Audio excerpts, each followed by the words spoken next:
Hi everyone, thanks so much for listening to another episode of Dogman Encounters Radio. I'm Vic Cundiff and I'll be your host for the show. Before we bring on tonight's guest, if you've had a Dogman encounter and would like to speak with me about it, whether in private or on the show, please go to dogmanencounters.com and submit a report. I'd love to hear from you. If you've had a Sasquatch sighting and would like to be a guest on Bigfoot Eyewitness Radio, please go to bigfooteyewitness.com and submit a report. All right, let's bring on tonight's guest. If you listened to episode 88, you heard tonight's guest come on and talk about a Dogman encounter he had about 3 years ago. Well, unfortunately, since he came on episode 88, he's had some other Dogman-related experiences, and that's what he's come back to tell us about. Corey, welcome back to the show. Thank you, Vic. Oh, thank you for coming back on. I appreciate it. Corey, for those listeners who missed episode 88, please tell them about yourself. Well, I'm a bit of a nerd, and I do a lot of hunting and camping. I was raised to do it with my dad and my brother. I've got lots of family and relatives that go hunting. I love to study wildlife. I did a year at UAF for wildlife biology, and I really do love animals and studying their behavior, especially things that were extinct or not known yet. I've always had a love of cryptids. As far as I'm concerned, most cryptids are species that are yet to be discovered. And I tend to live at least going out hunting once a year. I fish once a year, at the very least, when I'm not working. And I do a lot of studying and looking up on subjects. And I really do like to help people and try to make them laugh. I'm almost like a comedian.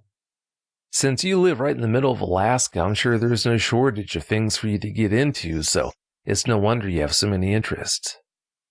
Yeah, everything from sleigh mushing with the dogs, raising them, or actually working with them. There's horses, there's some ranches here. No farmland really, but still. Yeah, I've been through there. That's beautiful country. Like I mentioned on episode 88, you told us about an encounter you had back then. Please give us a rundown on what happened when you had that experience. All right. I was sitting late one night trying to sleep, and I heard a bit of a noise outside. And when I finally decided to open the window and look out, there was something there, and I saw some, besides the floodlight, I noticed my brother's car door was open, and there was something holding the door open, and it was tall, very big, and when I looked up from the arm, I saw these red eyes glaring at me. I'm not sure if it was the reflection off the light or their true color, but I will never forget the fear that gave me. I backed off, and I asked my brother to come take a look to make sure I wasn't seeing anything, or that I wasn't high or drunk, which is saying something because I don't do drugs at all. He came over, and when he looked out the window, all he saw was something big running across the snow toward our tree line about 70 feet away.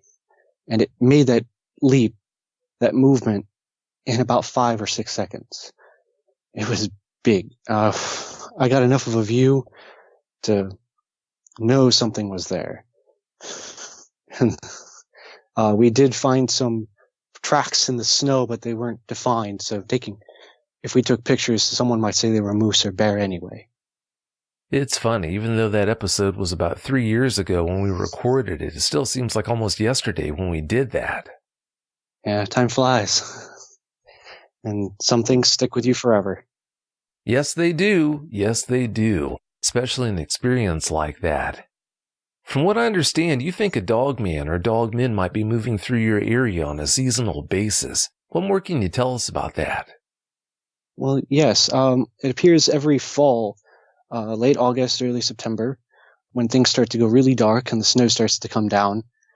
All of my neighbors and everyone who lives in the area has floodlights and motion cameras, as well as a lot of people have large dogs like boxers, German shepherds, some huskies. One person's got a Malamute.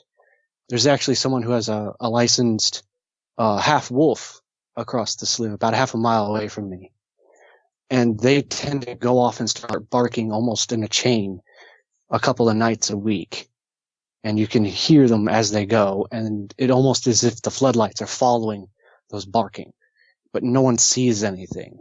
We know there's a large carnivore coming through, and we also have a lot of foxes and coyotes in the area during the summer, but during fall they seem to vanish. It's as if they were never there, and they come back in the spring. It's kind of weird. Everyone kind of gets a spooky feeling, like we know something's watching us, but we can't actually pin down what it is or actually see what it is looking at us. Well, we don't know for sure that it's a dogman or dogmen walking through your area, but considering the fact that you did have that encounter a few years back where you did see one in your area, it sure does make you wonder. So, no, I understand. You were driving your car about a year ago and might have had a dogman encounter then. Please expand on that for us. I was out playing Pokemon Go, since I'm an avid player. I was out by the old refinery, and I had parked to catch something, and I saw some movement out of the periphery of my eye. I looked up, and I saw something big and black around the tree line. It was just small enough and large enough where it looked about the right size as a black bear. I pretty much thought it was. Whatever it was kind of turned its head, and it was a good 100+ feet away, and it started charging at my car. And fortunately, I still had it running, and it was pointed toward the road. So I pulled it off of neutral, put it into drive, and hightailed it out of there, and it kind of followed my car out. I could see it on the edge of the road as it was going, and it was moving pretty fast. I must have been going around 30 or 40 miles an hour, somewhere in there, around this gravel road, and it was keeping pace. Once I hit the pavement and turned toward the main city, it veered off back into the woods and left me alone. I didn't get to see much detail because I was focused on the road and trying not to hit anybody. You said you weren't able to see much in the way of detail, but did you get an idea how big it might have been? Running on all fours, its shoulder was at least 4 or 5 feet off the ground. At the very least. At least 4 feet wide. 4 or 5 feet wide. That's pretty big. That's pretty big. Before you tell us about your most recent encounter, please tell us about the place where it happened. Okay, it's a river settlement that has a bunch of hunting cabins about 80 miles west of Fairbanks around the Chena River. At that point in the Chena River, there's a lot of side rivers that branches off to that go into small lakes. So it's kind of like an northern Amazon rainforest of maze between large hills and forests. There's only a couple of settlements out there. One in particular is where a lot of old veterans or people who are antisocial like to go to live out the rest of their lives away from society for whatever reason. And they move most of their business through by renting out those hunting cabins. It's a really beautiful area. The river's usually pretty pristine out there.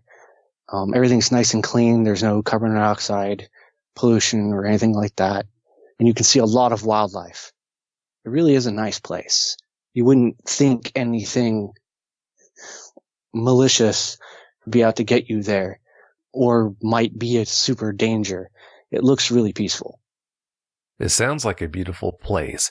It also sounds like a great place to go if, like you said, you don't want to be around people and want your privacy.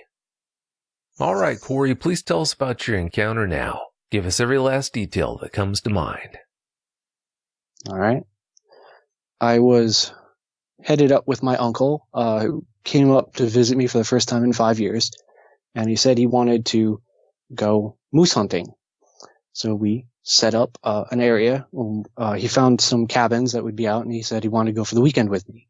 I would be his local, wildlife guide, as well as making sure, nothing, bad happened to either of us, since he doesn't really go out and hunt much. He's never even seen a bear or a wolf. So I thought, okay, well, I haven't been out in a couple of years due to work, so I'll go with you. He picked the cabin out. It took us a day or so to drive out there. In order to get to the cabin, we had to stop at the settlement and hire a riverboat. We got on the riverboat, and the local riverboat guide was driving us to the cabin. Well, unfortunately, he read the map wrong. We were supposed to be there by noon, but for some odd reason, he drove us miles in the other direction. So we had to turn around and take us back. By the time we got near the cabin, it was already starting to get dark. And with my previous encounter, I don't like to be out in the dark if I can help it. We had our rifles with us. I had a 308 that was custom made so that the stock gives almost no vibration or shock back. I can keep on point, and it's got a 5-round internal clip. 6 if I have one in the chamber. My uncle brought a 30-06 that was custom made. I'm not sure what he did to it, but he made it to where it basically did the same thing, where it wouldn't give a whole lot of recoil when he shot. And he had a drop clip with 15 rounds. The guide had a standard 45 with a 9-round clip.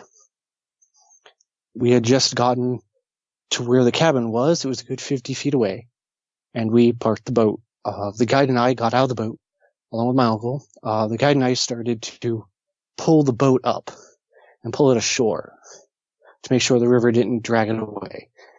And my uncle said he had to do his business, so he started walking up this little hill toward a bush. He got about 20 feet away from us, and suddenly he stopped, and we heard this eerily bone-chilling, deep growl. It was so low, but the volume was so loud that we could hear it. And almost feel it vibrating through us. My uncle said, "I think we got a bear," really quietly. And by that time, the guide and I had our guns pointed right at it. I was thinking that's not a bear. I kind of started backing away and toward the back of the boat, and I started to get in. And my uncle was backing away slowly, step by step, as he was going by. And by the time he got back in the boat, we started driving off. And when we got a good 100 feet off the shore, I turned around. When I turned around, there was this big wolf-like head. I could see the pointed ear, some yellowish eyes. The tops of the shoulders just didn't look right, like a normal wolf. It was almost like an upright, rather than the horizontal bit a normal dog or a canine would have. And the head was following our movement out. When we went around the corner, I couldn't see it anymore, but at that point, I was having flashbacks. I was stone still. And my uncle turned to me and went, "Wow, that was some bear. You should have smelled him. It was like a rotten carcass left out for days, combined with some wet dog." And the guide went, "Well, it might have been a wolf then. A really big wolf. Did you see the tracks?" I said, "No." My uncle said, "Yeah, I saw some. We'll have to go get pictures later. Let's go back tomorrow."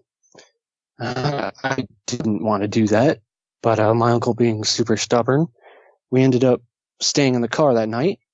When we got back, and we went back out to the same area. We got there around noon, the way we were supposed to, and I saw the tracks, and my uncle actually took some photos of them. They were much bigger than a normal wolf. He actually took a little 2-inch willow leaf and put it on one of the tracks for scale, and this track must have been 5-6 inches. That is not normal for all living canines that I know of. At that point, I looked at my uncle and said, "We need to go. Whatever that is, it's an apex predator.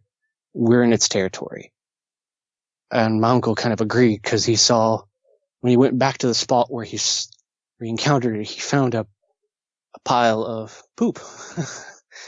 And it looked like something had been freshly eaten nearby. So at that point, he's like, "Yeah, I don't want to be here with a predator." So we got back in the boat, and we were headed back. And when we got back to the settlement, my uncle went inside to pay the guide, or the guide's boss. And I was talking to the guide, and I was asked, "What happened to the last people that came out to that cabin, or has anyone gone missing in the area?" And he said, "Well, actually, yeah, one person has gone missing in the last 3 years." At that point, I'm chilled. I'm frozen. And I asked, "Well, how many of them have you seen? How many of these wolves have you seen?" He said, "Well, people have been saying there were 3, at least, that they've seen. He said one was black, one's like a dark brown, and the other one's like a russet. And at that point, I'm having warning bells go off in my head nonstop, and I'm panicking. I look at my uncle, and we're like, we were definitely leaving. I looked to the guide and said, don't rent that out to anyone else. Don't let anyone else go back there. Whatever that is, it's obviously being extremely territorial and aggressive. I don't think anyone should go there ever again. And I'm pretty sure the person that went missing years ago is dead.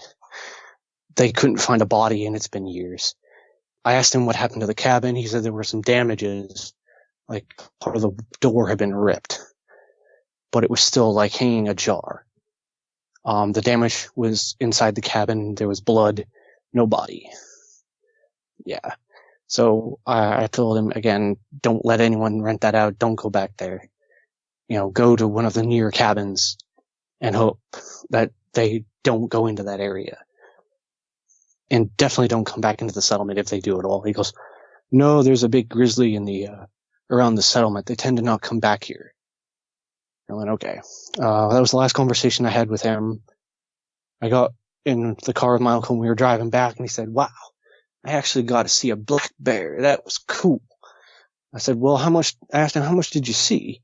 He said, well, I saw the top of his shoulders, that hump, and I saw like the back part of him. He was big. I went, well, okay, that's something. He goes, yeah, but did you see anything else? I'm like, yeah, I think I saw the head when he stood up. How tall was that bush? My uncle goes, well, when I stood next to the bush, I'm 5'11", and that bush was higher than me, so it's at least 6 foot. And I'm thinking, okay, that means, and I saw the whole head and top of the shoulders, that's another couple of feet. So this thing must have been at least 8 feet tall. And I don't know many black bears that get 8 feet. They do happen, but they're extremely rare. Oh, yeah, that was pretty much all of it. We haven't talked about it at all. He still thinks there were wolves in the area and the black bear was chasing them down. We just happened to get too close. Did you ever think about telling your uncle or the guide about your prior experiences with dogmen and what they are? No, the last couple of people I've told didn't believe me. Don't get me wrong, I can understand why you didn't, but do you think you might have risked that guide's safety by not trying to warn him what you think you all encountered that day? Maybe. It does haunt me, but I did warn him that whatever was there was an apex predator, and it didn't want anyone there. It's already harmed somebody. It will probably harm others that get nearby. Yeah, hopefully it won't, but I guess time will tell. Did your uncle and that guide seem receptive to the idea that what you saw that day might not have been a wolf or a bear? The guide kind of looked unsure, but my uncle still, to this day, is adamant that it was a big black bear. Again, the guide looked unsure because he remembers seeing wolves in the area. I said, well, whatever that was, if that was a large wolf, then here's its size dimensions, And you think about it. And I could see the wheels turning in his head, but he didn't say anything. Yeah, well, unless they got a better view, I guess it's kind of hard to convince them of what it really was, so no, I can understand why you didn't push the issue. It sounds like they are, but do you think your days of going to that area to fish or hunt are over now, or can you see yourself going back there sometime? I will never go back to that area. We ended up going back to an old area that I knew was probably clear, because that's where all the moose tend to gather. The only thing nearby that we knew of was a pack of wolves, and we knew exactly where that den was. And I can handle normal wolves. Yeah, normal wolves are one thing, but when you're talking about dogmen, obviously that's a totally different matter. Completely. Yeah, no doubt. Well, Corey, I want to thank you so much for coming back on the show and letting us know about these most recent experiences. I really appreciate it. Oh, thank you, Vic. It was an honor. Thanks again so much. Have a great night. If you've had a dogman encounter of your own and would like to speak with me, whether in private or on the show, please go to dogmanencounters.com and submit a report. I'd love to hear from you.